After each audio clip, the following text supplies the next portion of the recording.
우리 교우장님들이 헌신예배 준비하면서 떨린다고 헌신예배를 해본 지가 하루 오래돼가지고 저도 우리 교회 와서 헌신예배를 오늘 모든 사회까지 해서는 처음 하는 것 같아요.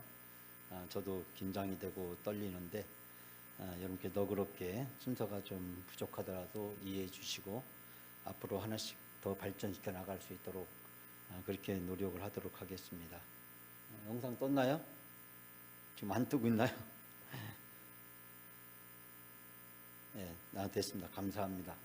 얼마나 은혜인지 모르겠네요. 몇 번에 걸쳐서. 근데 오늘은 제가 영광교회 그 교구 구역 사역 플랜에 대해서 이야기를 하려고 합니다. 여러분이 다 교구에 속해 있고 또 여러분이 다 구역에 속해 있습니다. 영광교회 모든 성도들은 기본적으로 구역에 다 속해 있습니다. 현재 구역을 4개 내지 5개씩 묶어서 저희들이 1교구부터 4교구까지 편성을 했습니다. 원래 교구장은 다른 교회 가면 이제 목사님이 하거나 전사님이 하게 되는데 저희들은 이제 우리 구역 교구장을 우리 권사님으로 또 교구 총무로 해서 올해 편성을 했고요. 또 여러분이 모두가 다 이 교구 구역에 소속되어 있기 때문에 오늘 우리 구역이 앞으로 어떻게 발전해 나갈 건지 어떤 방향으로 나가려고 하는지 우리 전교인이 아는 것이 필요하다라고 싶어서 이 시간 사실 이제 구역장 세미나 겸해서 해야 되는데 오늘 여러분들과 같이 이 자리를 만들었습니다. 우리가 매주 어제도 제가 1부 예배 때 말씀드렸지만 오전 예배 때 말씀드렸지만 토요일 날 저녁에 문자를 보냅니다. 이 문자 보내는 것 만드는데 시간이 좀 걸리지만 보내는데 제가 목사님들한테 몇 분한테 보내드렸더니 이런 걸 보내는 교회는 없다 이런 얘기를 하셨습니다. 저는 사실 한 달치 예배 플랜을 짜가지고 카드로 해서 앞으로 나눠드릴 생각도 하고 있습니다. 조금 더 우리가 자리를 잡히게 되면 그런 일을 좀 구체적으로 할 수 있으리라고 생각이 드는데 우리가 오전에도 제가 말씀드렸듯이 우리가 10분 이상에게 이 예배 초청 카드를 지속적으로 보내주시기 바랍니다. 앞으로 우리 영광교회 모든 성도들은 5명 이상씩 VIP 태신자를 작정을 해야 되는데 여러분이 이제 구역장을 통해서 내가 전도해야겠다라고 생각하는 사람 나중에 누구를 전도해야 되는지도 다시 제가 말씀을 드리겠습니다만 간단하게 말씀드리면 가족, 친구, 친척, 이웃, 동료 이렇게 가장 가까운 사람 전도는 멀리 있는 사람 어쩌다 만나는 사람을 하는 경우는 10명 중에서 한두 명이고 전도의 80% 이상은 잘 아는 사람, 친한 사람 가족이 1순위고 친구, 친척, 동료 그 다음에 이웃 이 순서가 전도의 거의 8, 90%가 이루어진다라고 생각합니다. 그렇기 때문에 통계학적으로 나와 있고 우리나라뿐만 아니라 미국 교회에서도 그런 통계가 실제로 나와 있습니다. 전도 대상자를 정할 때 바로 이 대상자를 정하게 되는데 이 5대 전도 대상자 이 전도 대상자들에게 여러분이 이 문자를 이 그림을 받으셔가지고 그분들에게 매주 한 10분씩을 정해서 보내주시다 보면 아까도 말씀드렸지만 가랑비에 옷 젖고 콩나물에 물은 져도 아무 변화가 생기지 않는 것이지만 콩나물이 쑥쑥 크듯이 전도 대상자의 마음의 문이 열리기 시작한다. 그래서 이 초청 카드에 우리가 정성을 앞으로 더 많이 드리려고 하는데 그 이유는 이것이 바로 새로운 시대의 전도지이기 때문에 그렇습니다. 앞으로 여기다가 우리가 우리 교회에 유튜브도 링크를 걸어서 들어올 수 있는 방법도 지금 찾으려고 하고 있습니다. 여러분께서 이 매주 받는 예배 초청 카드 이거 안 보내도 되는데 왜 자꾸 이렇게 보낼까라고 생각하실지 모르지만 전도를 위한 워밍업을 지금까지 쭉 진행을 했고 이것이 하나씩 발전시켜 나가서 이제 전도를 구체적으로 하게 되리라고 생각을 합니다. 이번 우리가 이제 명절을 맞이하면서 여러분들에게 명절 순서지를 제공해 드렸습니다. 이것은 우리가 명절을 보내는 그리스도인에게 아주 중요한 것입니다. 형식적으로 교회에서 의례적으로 또 몇몇 사람들의 필요를 충족하기 위해서 하는 것이 아니라 실질적인 필요를 채워주기 위해서 즉 가정에서 복음을 바로 세우기 위해서 정말 필요한 것이고 이 가정에서 이루어지는 이 명절 가정 예배는 온 가족이 함께 참여해야 된다는 것, 두 번째 안 믿는 가족까지도 배려해야 된다는 것, 세 번째 모든 가족이 서로 마음의 담을 허물고 수평적인 참여가 이루어진다는 점에서 예배를 진행하는 진행자를 정할 수는 있지만, 그러나 진행자가 모든 것을 맡아서 하는 게 아니고 모든 순서를 모든 가족들에게 골고루 나누어 주어서 함께 참여할 수 있도록 했으면 좋겠다라는 취지에서 이 가정 예배 순서지를 제공을 했고, 특별히 이 새신자라든지 불신자를 배려해서 사도신경과 주기도문을 과감히 빼는 선택을 했습니다. 맨 마지막에는 아론의 축복기도, 아론의 축도는 같이 한번 공동으로 읽는 것으로 예배의 모든 순서가 마치는 게 되겠습니다. 이것도 우리가 전도하는데, 가정전도, 가족전도 하는데 아주 필요한 하나의 중요한 절기라고 생각이 들어서 여러분에게 제공해 드렸는데, 제가 부탁하고 싶은 것은 이번 명절에 꼭 이걸 가족 숫자만큼 가져가셔서 다음 주에 수요일 날 주일 날 더 많이 복사해 놓겠습니다. 꼭 가져가셔서 가족들과 함께 이번 추석에는 예배를 길어봤자 제가 보니까 한 20분, 15분, 20분 걸리니까 꼭 함께 해주시기를 부탁드립니다. 저는 지난주 추석에도 가정예배 순서지 가지고 했는데, 저희 가족 중에는 교회를 잘 안 나오는, 또 안 다니는 분들이 있는데 다 같이 참여해서 하니까 그분들도 아무 부담 없이 기꺼이 참여해서 너무 은혜로웠던 기억이 납니다. 오늘 주신 말씀을 먼저 잠깐 생각해 보자면, 오늘 사도행전 8장 1절부터 8절까지 제가 잠깐 뒤로 돌아보겠습니다. 영상이 잘 안 보이는 것 같아요. 영상을 제 생각 같으면 영상이 아주 여기도 저 끝까지 큰 영상이 있었으면 좋겠다, 그런 소원을 저는 가지고 있습니다. 잘 모르시겠지만 저는 영상 예배를 가지고 서강대학에서 석사 논문을 썼고, 장신되던 영상 설교를 가지고 박사학위 논문을 썼고, 제가 영상 예배와 설교에 대해서 많은 목회자들에게 강의를 하고 다녔기 때문에, 그리고 한국교회 초창기부터 영상 예배 운동을 제가 했던 한 사람으로서 우리 교회도 앞으로 영상이 좀 커졌으면 좋겠다라는 그런 소원을 가지고 있습니다. 될 수 있으면 앞자리를 앉으시면 좋겠다라는 생각도 하고 있고요. 사도행전 8장 1절부터 8절까지 말씀을 쭉 소개하고 있습니다. 우리 아시피 이 말씀은 어떤 말씀입니까? 스데반이 순교를 하고 일어난 그 후의 상황을 설명해 주고 있습니다. 초대교회에 어려운 일이 있었죠. 박해가 있었습니다. 사람이 죽었습니다. 우리는 순교지만 그들은 이 스데반의 죽음을 통해서 기독교의 복음의 확장을 막으려고 했던 것을 보게 됩니다.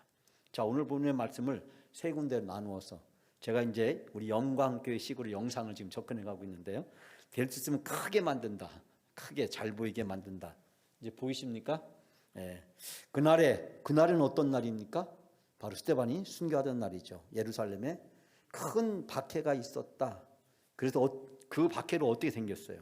사도 외에 다 유대와 사마리아 모든 땅으로 흩어졌다. 경건한 사람들이 스데반을 장사하고 위하여 크게 울었다. 사울이 교회를 잔멸할 때 각 집에 들어가 남녀를 끌어다가 옥에 넘겼다. 여러분, 이 박해가 얼마나 심한 박해였겠습니까? 어떻게 보면 초대교회 최초의 박해라고 이야기할 수 있는 이 엄청난 박해가 시작됐습니다. 우리 앞에 초대교회가 예수님 이후에 마가의 다락방에서 기도할 때 성령이 임했고, 성령이 임하여 사도들이 나가서 설교했을 때 하루에 수천 명이 회개하고 예수를 믿는 놀라운 역사가 일어났습니다. 이때 당시는 기독교와 유대교가 공존하고 있었기 때문에 이 공존하고 있는 이 상황 속에서 이 박해는 기독교가 더 이상 유대교와 함께 갈 수 없는 중대한 상황에 직면하게 되었습니다. 지난주 제가 한번 말씀드릴 때 회당에서의 기도라는 잠깐 수요 예배인가요? 말씀드렸던 기억이 나는데, 이 회당에서 유대인들이 하는 기도문이 있어요. 유대인은 회당에 들어가면 서서 성경 말씀을 읽고 그 다음에 서서 기도문을 읽는데, 그 기도문 중에 하나가 기독교인들을 저주하는 기도문이 채택됐어요. 그때부터 기독교와 유대교가 완전히 결별하게 됨으로써 이제 기독교는 더 이상 회당에서 유대인과 함께 예배드릴 수 없는 상황에 직면하게 되었습니다. 이런 대박해 상황과 관련이 있다라고 보여지는데, 어쨌든 더 이상 기독교와 유대교가 함께할 수 없는 그런 상황 속에서 기독교는 대핍박이 일어났다라고 하는 것입니다. 이 핍박은 어떤 결과를 초래했을까요? 4절부터 6절 말씀에 등장하는데, 그 흩어진 사람들이 두루다니며 복음의 말씀을 전할세 빌립이 사마리아 성에 내려가 그리스도 백성에게 전파하니, 무리가 빌립의 말을 듣고 행하는 표적도 보고 한 마음으로 그가 하는 말을 믿더라. 복음을 전했고 사람들이 그가 하는 그 복음을 믿었다라고 이야기하겠습니다. 여러분, 대핍박이, 고난이, 역경이 위대한 전환점이 이루어졌습니다. 만약에 고난이 없었더라면 아마 예루살렘에서 우리끼리 조싸우니 하면서 유대인들이, 기독교인들이 더 이상 예루살렘 이외에 사마리아와 땅끝까지 이르러 증인으로서의 사명을 감당하지 않았을는지 모릅니다.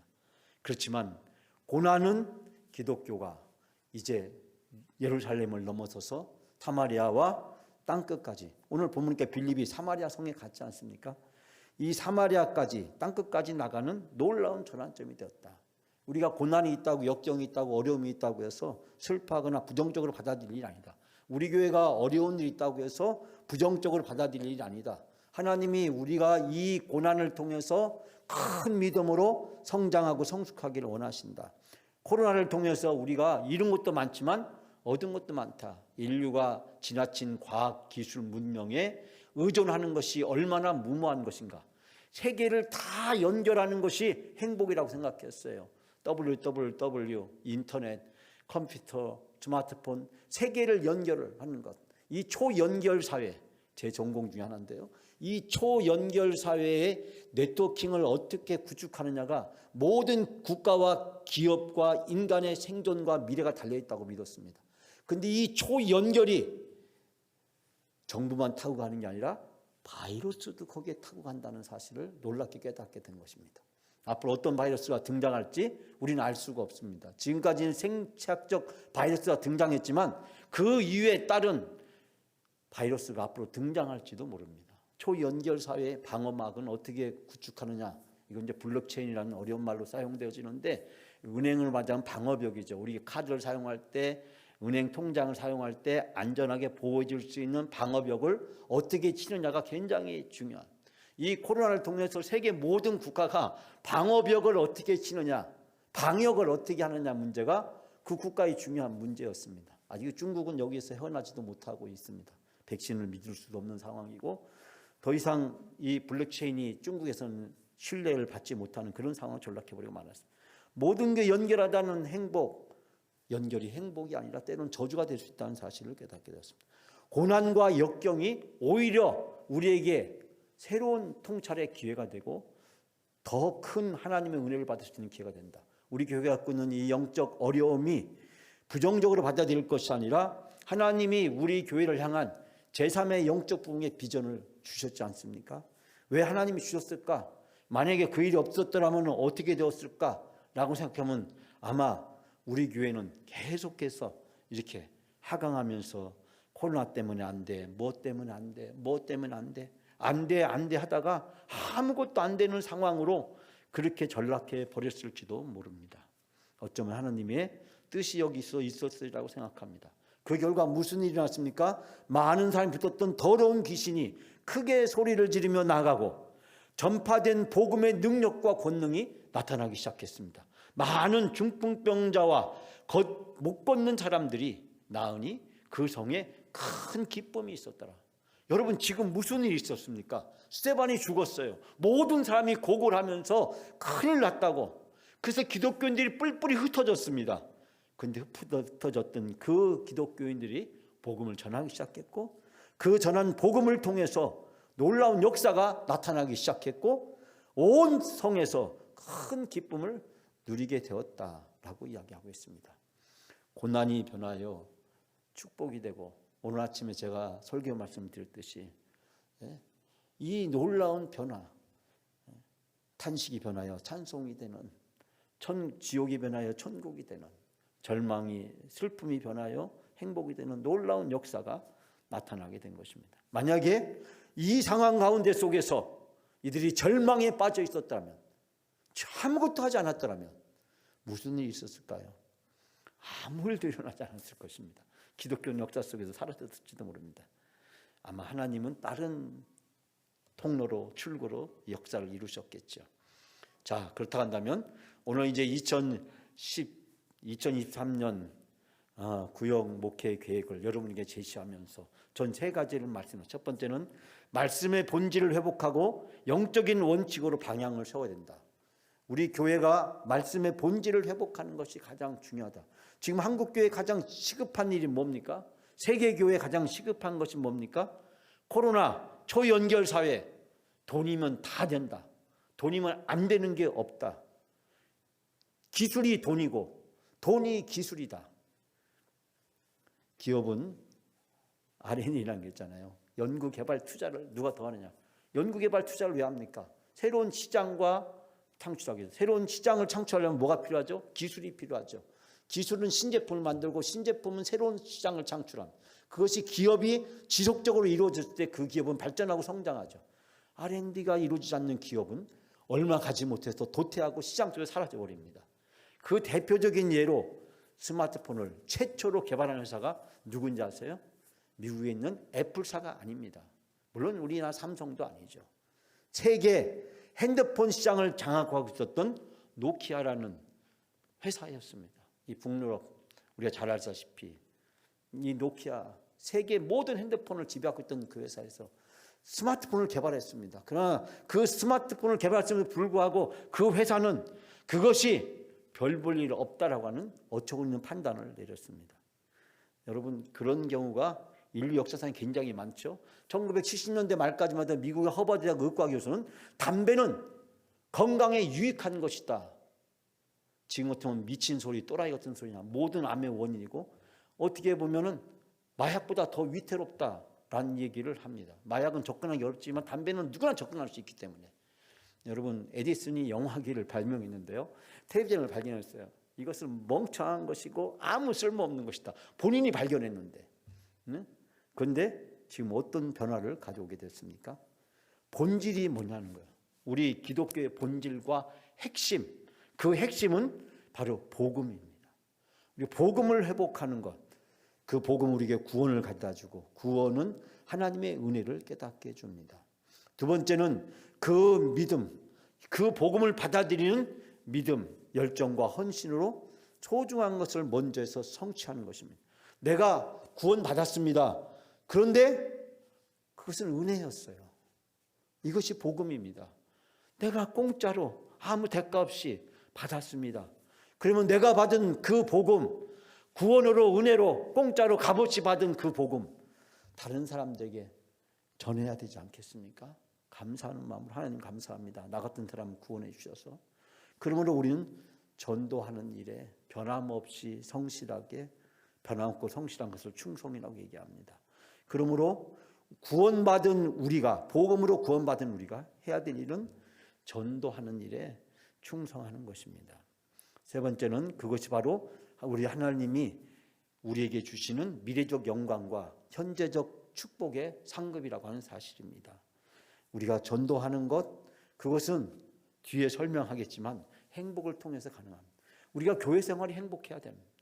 제가 늘 말씀드리지만 얼굴이 전도지이다. 예배드리고 하면서 죽을 상 지은 사람 보고 전도가 되겠습니까?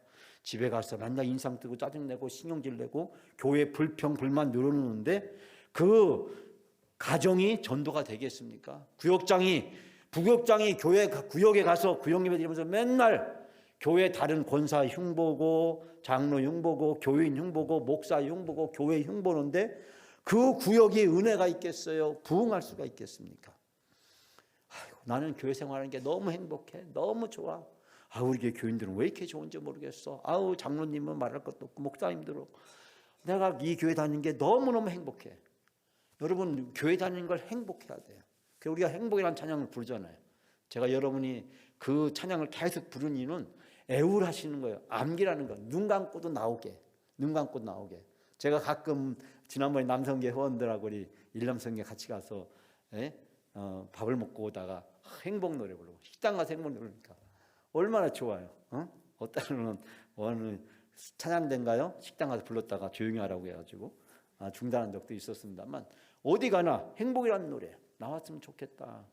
우리 함께 기도회 그 찬양 나와야 되잖아요. 찬양이 저절로 막 입에서 튀어나올 수 있도록 그런 게 좀 됐으면 좋겠다. 정말 행복이 입에서 터져나왔으면 좋겠다. 그래서 제가 썰렁하지만 모든 설교 시간 시작하기 전에 유머를 해야겠다. 조만간 우리 교회는 유머 경연대회를 해야겠다. 유머 경연대회, 교구별 유머 경연대회 좀 해야겠다. 누가 잘 웃기나? 예? 잘 웃어야 행복하잖아요. 웃는 사람의 표정이 행복이잖아요. 예수 믿었으면 행복해야죠. 행복해야죠. 근데 우리가 몸이 아프다고, 돈이 없다고, 어려운 일이 있다고, 힘든 일이 있다고, 행복은 하나님이 주신 것인데 하나님 주신 행복은 세상의 조건적인 것에서 뺏기거나 침해받으면 안 되는 거잖아요. 힘들어도 아파도 고난이 있어도 역경이 있어도 문제가 있어도 시련이 있어도 우리는 행복해야 되잖아요. 우리 구역장이 늘 웃어야 되잖아요. 늘 웃어야 돼요. 저는 저를 처음으로 전도한 사람 양일동 순장님을 잊지 못합니다. 저보다 학교 1년 선배예요. 그분은 늘 저만 보면 웃어. 늘 저만 보면 웃어. 합주기처럼 웃어요. 합주기 입이 찢어지게 웃어요. 참 저는 아직도 그분을 못 쫓아가고 있어요. 늘 저만 보면 웃어요. 저만 보면 웃는 것이 아니라 전도 대상자들한테 가면 늘 웃어. 그런데 딱 보니까 그분이 몸이 아팠어요. 많이 아팠어요. 그런 학교를 몇 주 못 나왔어. 한두 주가 못 나왔어. 그런데도 아픈 몸을 가지고 학교에 나왔는데 또 웃어. 야, 그걸 보면서 제가 큰 지금도 잃어버리지 못하고 지금 어디에 계시는지 알 수가 없어서 안타까운 마음을 가만할 길이 없습니다만, 예? 늘 웃었어요. 우리는 늘 행복해야 됩니다. 행복하면 웃음이 있고, 웃음이 있는 사람은 두 가지 있어요. 이 세상에 형통하고 하나님의 영생의 복을 상급으로 주신 사람이라고 하는 것입니다. 2023년 우리 가정, 직장, 사업, 또 신앙, 헌신, 봉사 등 봉사 영역까지도 범사의 복을 받아서 우리는 가정, 직장, 사업, 건강, 신앙, 가정, 건강 여기까지만 생각하죠. 신앙에도 복을 받아야 되고 헌신에도 복을 받아야 되고 봉사에도 복을 받아야 행복한 가정과 행복한 성도가 될 줄 믿습니다. 그러니까 구역이 왜 필요하느냐? 행복하기 위해서 필요한 겁니다. 행복하기 위해서. 하나님의 비전은 뭘까요? 저는 모든 피조물이 행복할 때까지 창세기 1장에 보시기에 좋았더라. 보시기에 좋은 모습이 뭘까요? 여러분, 사람이 어느 때 가장 아름답고 어느 때 가장 보기가 좋습니까? 웃을 때, 행복할 때잖아요. 그런데 행복하지 않은데 겉으로 웃는 거는 쇼잖아요. 쇼는 얼마 못 가죠. 유명한 개그맨이 그 얘기하더라고요. 자기는 개그를 준비할 때 꼭 세 가지 이상을 준비한대. 왜 그러냐 했더니 아마추어와 프로의 차이가 거기에 있다. 왜 그러냐라고 물어봤더니 아마추어는 한 번 하고 상대방이 안 웃으면 에이 그만둬야지 딱 접어버린대요. 조금 노력하면 한 번 더 한대. 그러다가 에이 창피해 접어둔대. 프로는요, 너 언제까지 웃나 보자.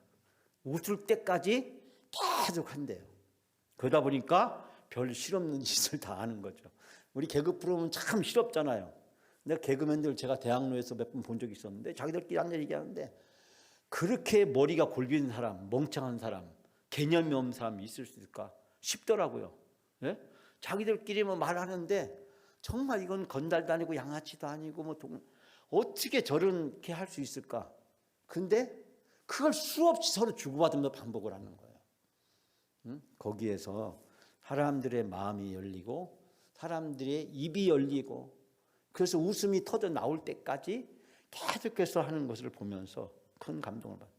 하나님은 우리 모든 피조물들이 보시기에 좋았더라. 그 모습을 회복하는 것. 저는 하나님의 비전은 행복이라고 생각을 합니다. 그에 비해서 예수님의 비전은 무엇일까라고 제가 생각을 해봤는데 예수님의 비전은 모든 사람이 구원받을 때까지, 모든 사람이 구원받을 때까지. 그러면 우리의 그 사명과 비전은 무엇이 될까요? 바로 구원이라고 생각합니다. 제가 지난번에도 목적이 이끄는 삶 이 책을 소개하면서 세들백 교회 릭 오렌 목사 이야기를 소개했습니다. 릭 오렌 목사 아버지 이야기. 이 아버지는 작은 순회 설교자, 전도자였어요. 아마 쉽게 말하면 개척교회 목사님이었던 것 같아요. 한국을 말하자면 그런 분이었지만 이분이 마지막까지 임종하기 직전에 리고렌 목사에게 아버지 무엇을 하고 싶으세요? 하시고 싶은 말씀 없으세요? 라고 묻자 예수님이라도 한 명이라도 더 구해야 돼. 예수님이라도 한 명이라도 더 구해야 돼. 예수님이라도 한 명이라도 더 구해야 돼. 무려 1시간 동안 100번 이상 이 말을 반복하고 운명하셨다. 목적이 이끄는 삶에서 이야기하고 있습니다. 저는 우리 교회가 때가 되면 이 목적 이끄는 삶 영적 캠페인을 하려고 합니다. 저는 이 캠페인을 4번 했는데요. 이 캠페인을 통해서 많은 사람이 변화되는 것을 실질적으로 경험을 했고 이 캠페인을 통해서 교회가 건강하게 바로 서는 모습을 보았습니다. 여러분 오늘 구역장신 예배를 하면서 우리 모두의 마음속에 새겨져야 될 말이 있다면 예수님을 한 명을 더 구해야 돼. 이 말이 여러분의 가슴 속에 남아있기를 바랍니다. 그런 점에서 2022년부터 시작된 우리 교회 제3의 영적 부흥의 목표는 전도가 사명이고 행복이 곧 전도다라고 하는 것입니다. 이 전도가 우리 그리스도인의 사명이잖아요. 미션이지 않습니까? 그런데 이 사명은 무엇으로 가능하냐? 우리가 행복하면 전도가 이루어진다. 전 전도가 프로그램이라고 생각하지 않습니다. 물론 제가 프로그램을 합니다. 프로그램을 앞으로 구역별로 고교별로 철저하게 우리 교회의 부흥의 중요한 전략으로 삼게 될 것입니다.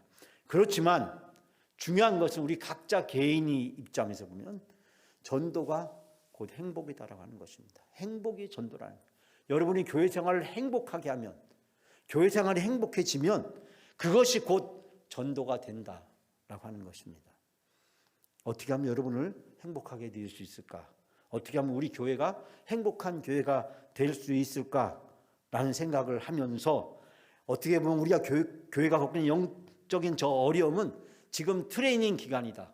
하나님이 이 교회가 정말 할 수 있는지 못할 수 있는지 우리를 트레이닝, 훈련시키는 기간이고 저를 하나님이 그 트레이닝의 조교로 이 교회를 보냈다라고 생각을 합니다.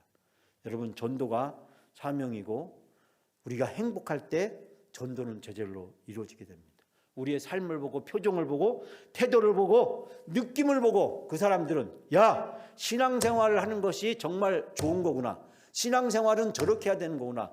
저 교회 가면 나도 저렇게 되겠구나 라는 생각이 들 때 저는 거기서 전도가 자연스럽게 이루어지게 된다고 생각합니다.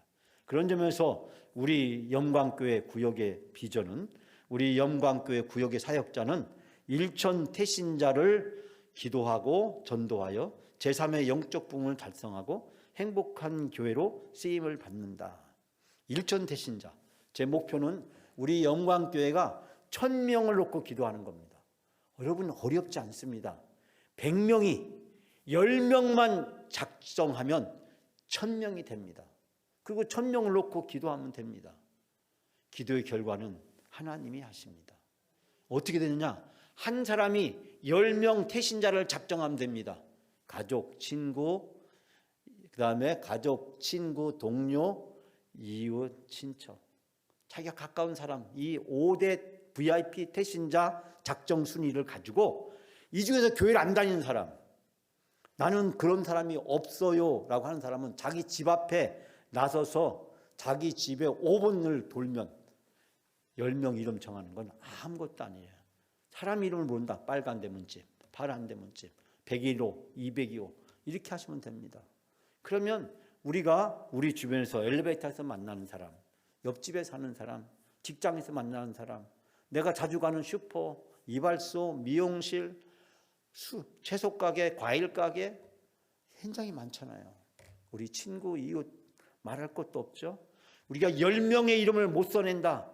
이거는 상상할 수 없어요. 제가 구역장 딱 3개월을 드립니다. 3개월. 이제 2월달 되면은 VIP 태신자 작정 카드를 구역별로 나눠줄 거예요. 그럼 구역별로 구역 식구가 10명이다. 그럼 100명을 써내시면 됩니다. 어려울 거 하나도 없어요. 100명을 써낼 때 한 사람이 1명 쓰고 한 사람이 99명을 써도 됩니다. 어쨌든 그렇게 놓고 그 사람들 이름을 붙여놓고 우리가 기도하는 겁니다. 기도하면 하나님이 작업이 들어가시잖아요. 기도하면 하나님이 그 사람의 삶을 움직이고 흔들기 시작합니다. 제 설교가 너무 길어지는 것 같아요. 자, 그런 점에 있어서 부흥하는 현대교회 3가지 특징이 있다잖아요. 사명이 분명하고 우리는 제3의 영적 부흥이라고 하는 사명이 분명하게 있습니다. 300명이 모여서 예배드리는 공동체의 회복, 그것이 바로 제3의 영적 부흥입니다. 그것이 이루어지고 나면 제4의 영적 부흥, 제5의 영적 부흥의 비전을 하나님이 주실지도 모릅니다. 이것을 위해서는 사명과 비전을 명확히 하고 감동적인 예배, 제가 예배에 대해서 전공을 했지만 예배에 대해서 많은 노력과 신경을 쓰려고 집중하고 있습니다. 어떻게 하면 예배가 은혜롭게 드릴 수 있을 것인가? 모든 예배를 어떻게 하면 차별할 것인가? 성도님들이 일주일에 교회 와서 예배드리는 모든 예배가 좀 달랐으면 좋겠다. 그것이 저의 오래된 소원이었고, 신학교에서 또 목회자 훈련 원장을 하면서 늘 목사님들에게 강조했던 내용, 설교 중심의 예배에서 벗어나야 된다라고 하는 것. 모든 예배를 어떻게 차별할 거냐? 세 번째는 재생산 소그룹입니다. 즉 구역이 살아야 된다. 현대교회 부흥한교들의 3대 공통적인 특징이다라고 하는 것입니다. 우리 교회의 금년은 어떤 상황이 전개되기를 기대하고 있을까요? 1,000명의 태신자를 통해서 제3의 영적 부흥과 비전 사역을 통해서 증인으로 헌신한다라는 비전을 가지고 있습니다.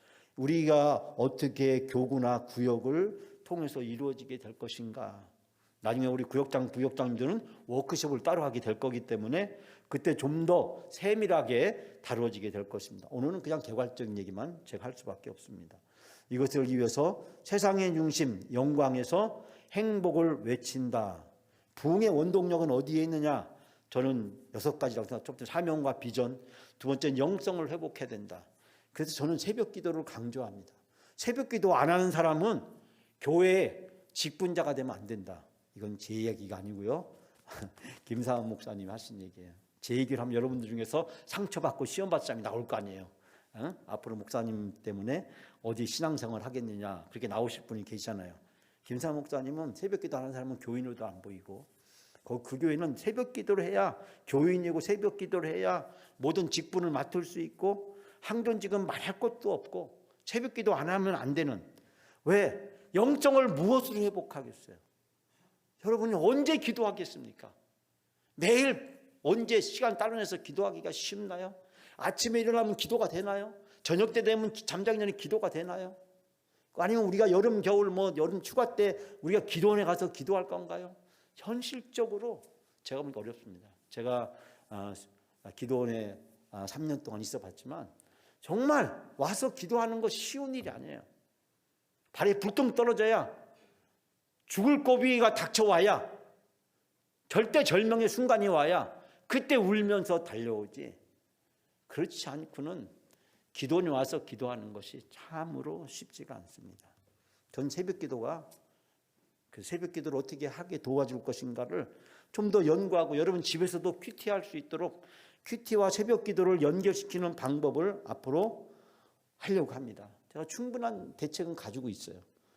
또 예배를 회복하고, 혼자 할 수 없기 때문에 팀 사역을 하고 구역 소그룹을 활성화시키고, 이걸 통해서 태신자를 작정하고 기도하면 세상의 중심, 영광에서 행복을 외치는 놀라운 일이 일어나게 될 것이다. 저는 행복 전략 5가지인데, 첫 번째는 최대의 축복, 효, 사랑, 선물은 전도다. 영혼 구원만큼 더 큰 선물이 어디 있어요? 전 명절 되면 부담을 많이 느낍니다. 명절 되면은 늘 선물을 받는 것보다 늘 주는 게 너무 많아가지고 늘 명절만 되면 마이너스가 쌓인 그런 경험을 하는데, 선물 받아봤자 무슨 선물이겠어요? 가장 중요한 선물은 바로 전도고, 자녀들에게 가장 큰 유산은 믿음을 물려주는 것이다. 믿음을 물려주지 못한 부모는 결국 자녀 양육에 영원히 실패한 것이다. 최대의 축복, 효, 사랑, 선물은 전도다. 자나깨나 오직 행복만을 생각하고 내가 행복해짐으로써, 내가 행복한 삶을 삶으로써 나를 통해서 놀라운 일이 일어날 수 있다. 세 번째는 구체적인 전략, 태신자, 중보, 초청, 전도하는 전략. 이건 앞으로 교구에서, 구역에서 담임 목사가 주도적으로 펼쳐나가게 될 것입니다. 네 번째는 팀으로 해야 된다. 혼자 할 수 없다. 그래서 복잡하게 교구를 편성하고 교구 총무를 세우고 구역장, 부역장을 세운 이유는 뭐냐면 팀 사역을 해야 되기 때문에, 구역장 혼자에게 맡겨둬서는 아무것도 안 된다라는 것이 제 생각이에요. 제가 혼자 아무것도 할 수 없잖아요. 우리 장로님도 안 계시면 제가 아무것도 할 수 없잖아요. 우리 안집사님 안 계시면 손발이 없으니까 아무것도 할 수 없잖아요. 우리 권사님들이 없으면 손발이 없기 때문에 아무것도 할 수 없잖아요. 장로님, 안집사님, 권사님도 있어야 제가 목회를 할 수 있죠. 장로님, 안집사님, 권사님들이 저를 안 도와주면 저는 목회를 할 수가 없습니다. 아무것도 할 수 없어요. 하나님도 혼자 하지 않으시고 성자 예수님, 성령 하나님과 세 분이 함께 동역하셨어요. 앞으로 구역장들 모임할 때마다 이제 구호를 외치게 될 것입니다. 구호를 외치면서 사명을 확인하고 그 사명을 붙잡고 중복이 달아. 그래서 제가 이제 올해부터 단계적으로 이걸 다 올해부터 하겠다는 얘기는 아니고요. 하나씩 단계적으로 펼쳐 나가려고 합니다. 1, 3기, 2, 3기, 3, 4분기, 4, 4분기까지. 전 교회에서 월별로 목회를 기획하는 건 별 의미가 없다고 생각해요. 1월달 신년의 달, 2월달 뭐 기도의 달, 3월달 새 출발의 달, 5월달 뭐 가정의 달, 물론 의미가 전혀 없을 수는 없겠죠. 그렇지만 한 달 기획 가지고는 뭘 할 수가 없죠. 그래서 3개월씩으로 앞으로 해서 이 구역을 통해서 우리 교회를 회복시켜 나가는 작업을 점차적으로 진행해 나가려고 합니다. 제가 영광교회 구역 목회의 비전은 바로 여기 이 표 하나에 담겨져 있습니다. 저는 모든 예배에서 주일 예배가 300명 출석과 수요예배 100명, 새벽 예배 100명을 출석하는 것을 목표로 하고 기도하고 있습니다. 또 30개 구역에는 구역이 앞으로 되어지길 바라는데 30개 구역을 우리 남성 구역도 교구별로 1교부터 4교구까지 남성 구역을 만들 생각입니다. 1구역에 1교구에 있는 모든 남자분이 모이면 1남성 구역이 되는 겁니다. 지금 우리가 18개 구역이 있기 때문에 사실 교육자 구역 빼고 나면 우리가 남성 구역을 하게 되면 그리고 앞으로 우리가 부흥해서 교구별로 구역을 2개씩을 만들게 되면 이제 30개 구역은 갈 수가 있습니다. 앞으로 3년 내에 30개 구역으로 부흥하고 한 구역당 10명이면 300명은 저절로 이루어지는 것이고 한 구역당 10명씩만 나오면 저절로 이루어지는 거죠. 자, 교제와 축제 나눔을 기획하고 또 전도는 앞으로 전도대를 구성해서 하려고 합니다. 지역사회 전도를 어떻게 돌파할 것이냐라는 문제에 있어서 두 가지 접근해야 되는데 과거와 같이 노방전도가 얼마만큼 실효성이 있느냐? 그럼에도 불구하고 돌파할 것은 시도를 해야 된다라고 생각이 들고요. 그런 점에 있어서 우리가 SNS를 통한 전도 활동이 굉장히 중요한 자리를 차지하게 될 것이다 라는 생각을 하게 됩니다. 또 우리 봉사, 이런 복음이라고 하는 원칙과 목적과 세계관을 토대로 해서 우리의 사명과 비전을 세우고 5가지 영역에서 우리가 사역을 해 나가려고 생각을 하고 있습니다. 얘기를 너무 길어져서 제가 좀 서둘러서 말씀드리겠습니다. 이 구역, 영광교회 구역장과 부격장의 사명 선언문이 있습니다. 자, 이 구역, 교구 구역의 사역이 가장 중요한 말씀, 어떤 말씀일까요? 제가 영광교회식으로 다시 만들었습니다. 여러분 보이시죠? 이 정도는. 보입니까? 저 맨 뒤에도 보이십니까? 아이고, 감사합니다. 눈이 좋아하셔서. 자, 다 같이 한번 읽어볼까요? 시작.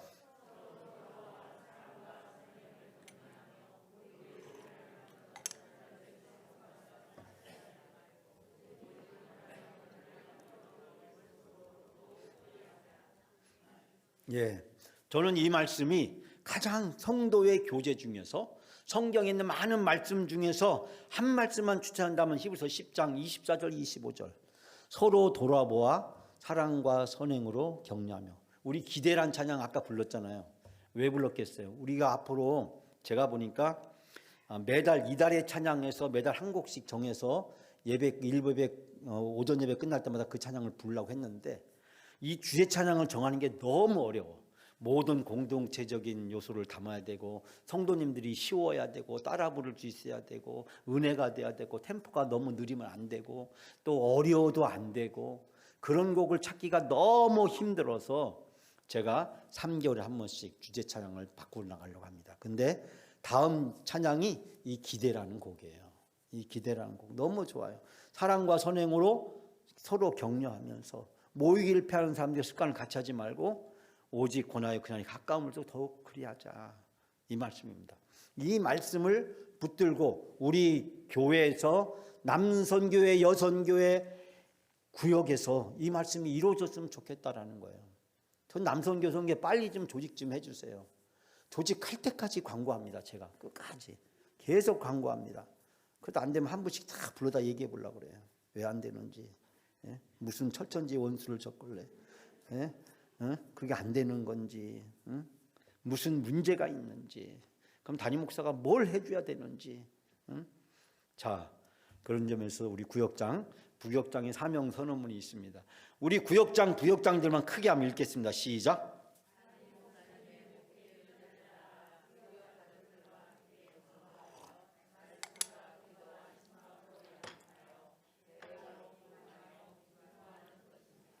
네, 아멘. 제가 방향을 제시하고 여러분이 저와 함께 동역을 해야 되고, 말씀과 기도와 신방이라는 컨텐츠를 우리가 가지고 있어야 되고, 우리의 목표, 비전이 있어야 되죠. 목표는 비전이잖아요. 비전은 뭐냐면 배가 부흥, 구역이 부흥하는 게 우리의 목표가 돼야 되죠. 목표가 없으면 어떻게 되는 줄 아세요? 우리끼리 젖싸우니 사치기 삭바빠 게임이나 하고 놀다가 보신탕집 먹고 갔다가 해물탕집 먹으러 갔다가 추어탕 먹으러 갔다가 아이고 추워. 그러다 또 밀가루 뭐 감자 뭐 칼국수 먹으러 갔다가 그러다가 갈라져요. 칼국수 먹다 싸워가지고 갈라져. 응? 칼국수 먹다가 갈라진 사람들이 많아요. 추어탕 먹다가 추워가지고 감기 걸린 사람 많고. 예? 여러분, 제가 웃자고 하는 얘기 아니라 실제로 그렇다니까요. 목표가 없으면은 친목회로 전락하고, 친목회 전락하다 보면 서로 갈라지는 거예요. 이거 먹다 저거 먹다 하다가 칼국수파와 추어탕파가 갈라져요. 예? 그래서 결국은 안 되고 추어탕이 생기고 칼국수 생겼어요. 칼국수 생겼더니 칼국수가 또 생겨요. 칼만두냐 아니면은 그냥 칼국수냐, 여기서 또 갈라져. 끊임없이 갈라지다가 흐지부지 돼버립니다. 목표가 있어야 돼요. 구역이 모이는 것은 우리끼리 좋사오니, 우리끼리 편하니까 좋은 사람끼리 모이자. 어떤 교회는 그런 정신 나간 교회도 있어. 네? 구역장을 세워놓고 구역장 좋아하는 사람끼리 그 구역 다 모이라고 그래. 그럼 교회가 어떻게 되겠어요? 네? 참 비극적인 게 교회가 아니죠. 자, 이런 구역장의 사명과 비전을 실현하기 위해서 제가 우리 구역장님, 부역장 상의 10대 사명 서약서. 저 오늘 나눠주신 거 성경책에다 다 구역장님들은 뒤에다 다 붙이고 다녔어요. 제가 나중에 확인할 거예요. 응? 오늘 그냥 나눠준 게 아닙니다. 성경책 요 뒤쪽에, 앞쪽에 마시고 이 뒤쪽에 10계명 있는 쪽 뒤에다 딱 붙이고 다녔어요. 예? 구역장, 부역장의 사역 10대 서약서. 예? 여기 10가지를 제가 이 시간에 설명하지는 않습니다. 다음에 우리 구역장, 부역장님만 따로 세미나 할 때 그때 한 항목씩을 구체적으로 어떻게 사역해야 하는지를 섬기려고 합니다. 자, 올해 편성된 영광교회, 모든 교회 조직은 완벽하지가 않아요. 제가 대학교 때 행정학을 잠깐 공부한 적이 있었는데 행정학 교수가 그러더라고요. 교회 세상에서 조직을 제일 잘 만든 데가 있대. 교회래. 세상에서 조직을 만든 데 제일 유명무시한 데가 있대. 교회래. 교회는 행정 조직의 달인이자 문흥 조직의 천국이라고 할까요? 말이 부적절하네요. 하여간 교회는 조직을 많이 만드는데 조직이 안 돼 있어. 모든 교인을 무슨 위원회 다 집어넣어. 제가 서울에 있을 땐 교인 3,000명인데 그 3,000명을 연말만 되면 부목사님들이 머리가 쥐가 나요. 왜? 모든 교인을 다 넣어야 돼. 봉사부, 교육부, 선교부다가 한 명도 서리 집자 이상은 다 넣어야 돼. 그 조직에다가. 그러면 1,000몇 명, 2,000명 가까이를 명단 집어넣어야 돼. 그럼 나중에 전혀 생뚱맞게 엉뚱맞게 막 집어넣어가지고 항의전, 내가 거기 왜 들어가 있냐, 언제 나한테 물어봤냐, 왜 안 물어보고 날 거기다 집어넣냐, 별별 사람이 다 있어요. 전화를 못하는 사람도 있고, 혼내키는 또 뭐 장로님, 권사님 안 드실 사람도 있어. 그걸 이해를 못하시고. 조직을 만들어 조직이 잘 안 굴러가. 그러나 조직은 필요합니다. 조직이 없이는 그물이 없이, 낙지가 없이 고기를 잡는 것과 똑같기 때문입니다. 그래서 올해는 저희들이 1교구, 우리 지도의 장문한 장로님, 교구장에는 구순애 권사님, 총무의 송순덕 권사님, 그리고 우리 대화 1부터 5개 구역을 새로 조정을 했습니다. 자, 그 다음에 2교구, 우리 지도의 최재명 장로님, 교구장의 김창욱 권사님, 총무의 조정복 권사님, 그 다음에 오정 1, 2, 3, 그 다음에 시회, 이번에 새로 생겼어요. 시회. 이 대전 바깥에 있는 우리 육민아 권사님이나 우리 기령분 집사님, 교회 바깥에 있는 저 신탄진 밖에 있는 분을 시회 교구로, 그 다음에 교육자 교구도 하나 넣었어요. 네, 교육자. 우리 교육자들은 구역이 없어, 소속이 없어. 그래서 원로목장님 포함해가지고 다 이 교육자 교구에 집어넣습니다.